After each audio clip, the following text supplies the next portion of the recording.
Hello mga guys! Welcome back to my channel, Jess Automotive mga guys. D40 mga guys. Ito po yung ilinag natin kanina, yung timing belt na binanggit ko po na 100 plus, magwa 150 na po yung tinakbo. Ito po yun mga guys, oh. Yan, 149,151. Yan po ang tinakbo po nitong Fortuner mga guys. Ngayon mga guys,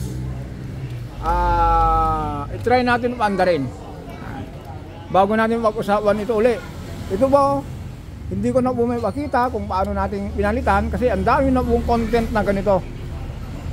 Pag-usapan na lang po natin, ulitin natin kung ano yung mga dapat palitan at saka kung ano yung mga pwedeng ikakatipid yung may-ari. Kasi binanggit ko kanina ito mga guys na kung yung customer ay naka-LL o nakaluwag-luwag, pwedeng 130, 140, wag naman po 70-80,000 kasi po ang maximum speed po ng ganito ng replace ng timing belt po 150,000 nito mga guys. Kaya mamaya mga guys, pag-usapan natin to bago natin balikan natin muna itong mga pinagpalitan natin. Kung nakita nyo po, meron pong timing belt, tensioner bearing, yan lang, pinalitan natin dyan, dalawa.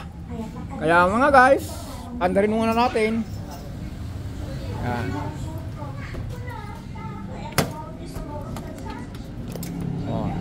Tignan natin mga guys yung tinakbo nito.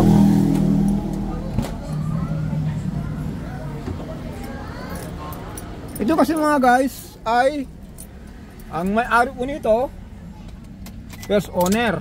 Yan. Yan ang tinakbo niya mga guys, oh. Yan. Kita nyo po yan mga guys, 149,151. Kaya start tayo rito. Yun. Ngayon mga guys, dahil wala pa yung T-belt nya, antayin po natin yan, saka natin i-adjust. Tapos meron tayong sinulatan o doon na record doon sa yung pinakita natin. Kaya yun po mga guys, ulitin natin. Ito po, first owner Fortuner G, manual transmission. Ang ginawa natin dito mga guys, dahil regular customer natin to, nung una ang ginawa natin, nag pull down transmission tayo.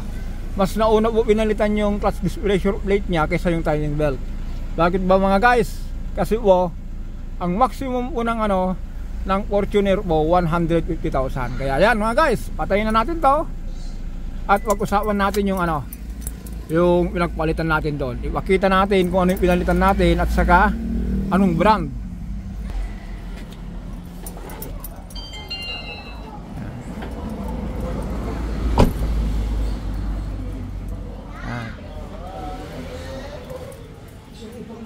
Ayan. Yan si Sir Piolo. Ito yung kasama natin ng nito. Ito mga guys, meron tayong scanner dito. Meron mga dumadating kaya dyan. Ito mga guys, ang ginamit natin, ito. Yan. Original din po. Bakit po natin sabing original? Yan, NSK. Yan. Ngayon mga guys, yung laman nito, kung tignan natin, NSK rin po niyan ito.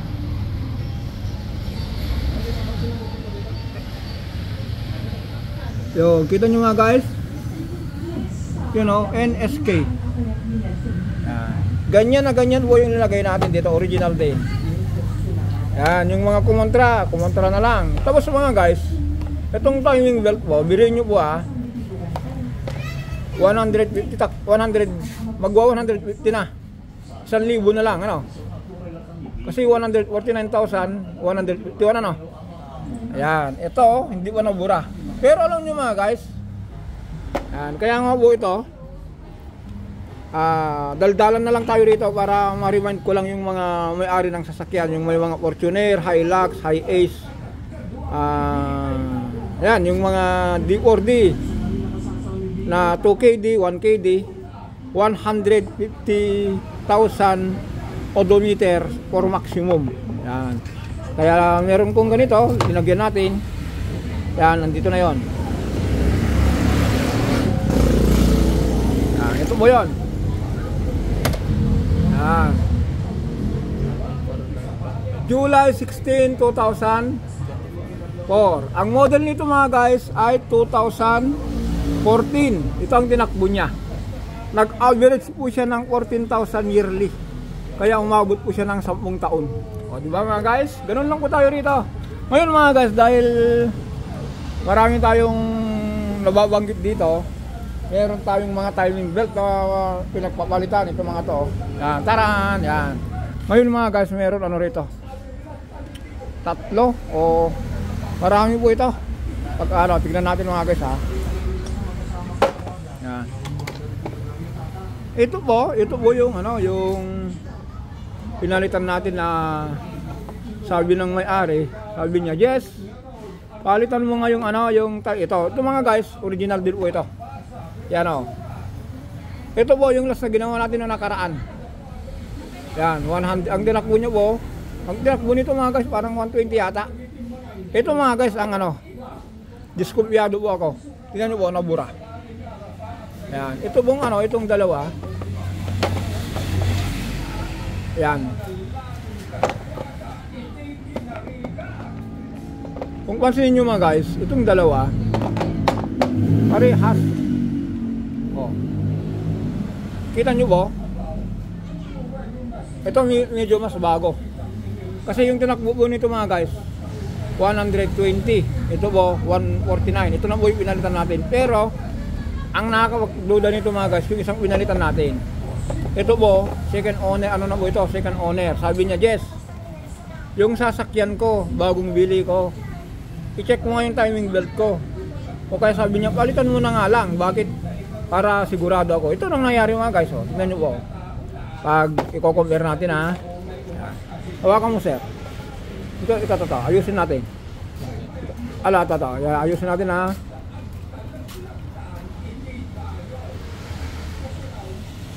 Yun mga guys. Comparison tayo rito. Tignan nyo po yung ano. Yung dalawang original. Oh. Parehas po Unita. Ito Unita.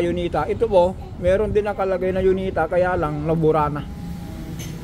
Yan. Kaya kung bumili kayo ng timing belt mga guys, first of all, tapatin nyo po yung ano, yung customer. Kaya ito mga guys, dahil makita natin sa may-ari, ito po, ito binalan natin to. Ito po yung pinagpalitan natin. Yan.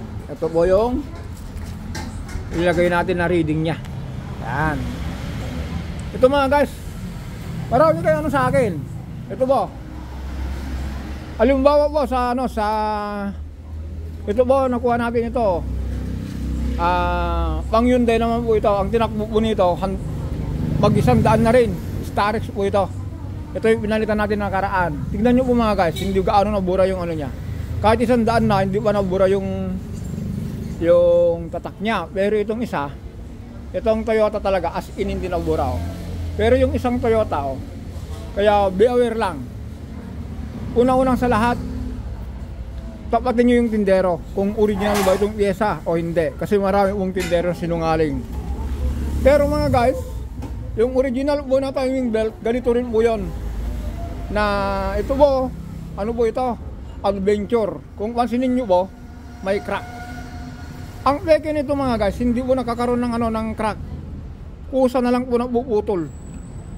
Nagtataka yung mga iba, bakit naputol, wala man lang crack. Pero kung original mga guys sa Mitsubishi, Adventure, or Montero, L300, L200, 456 engine, ito po yung original niya. Nagcrack muna bago maputol. Pero meron po yung timing belt na hindi pa nag-crack, putol na. Okay, tignan nyo mga guys ha, may crack na po siya, pero meron pa yung ano niya, Mitsubishi. Yan o, kita nyo po. O, diba, Mitsubishi.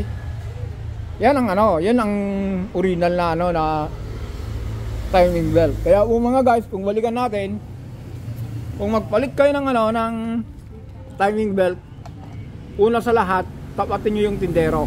Pangalawa po, siguraduhin nyo po na ano, na andun na, tapatin nyo, siguraduhin nyo na original.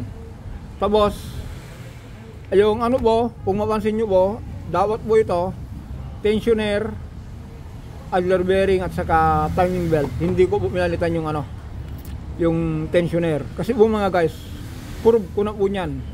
Marami na po akong ginagawa na hindi ko pinapalitan yung tensioner nya. Kasi po, meron tayong customer dito na UV Express. Mag 3 times na po nagpalit ng timing belt. Pero yung ano niya po, yung tensioner niya po, ano pa lang po, isang beses pa lang nagpalit.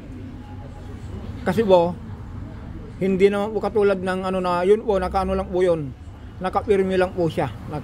Kung tinulak na yung ano, ito po yun. Kalkal tayo maghanap tayo rito. Yan, ganito mga guys. Ito po, abangan nyo po ito yung 3SGT na makina. Assemble, ito naman po yung 2AZ. Dito tayo. May mga pyesa tayo rito na ano, na iniiwan minsan ng customer. Para pag-aralan natin yung binabanggit natin ng tensioner. Ito na lang tayo mga guys. Dito na lang tayo, yan. Yung tensioner po, ito nakakabit. Ito po, nakatulak po niyan. Ito po, yan, nilalagyan ng pin po niyan. Ito po, 3SGT. Ito po yung ano, yung binabalik ko ito. Katulad po nito mga guys.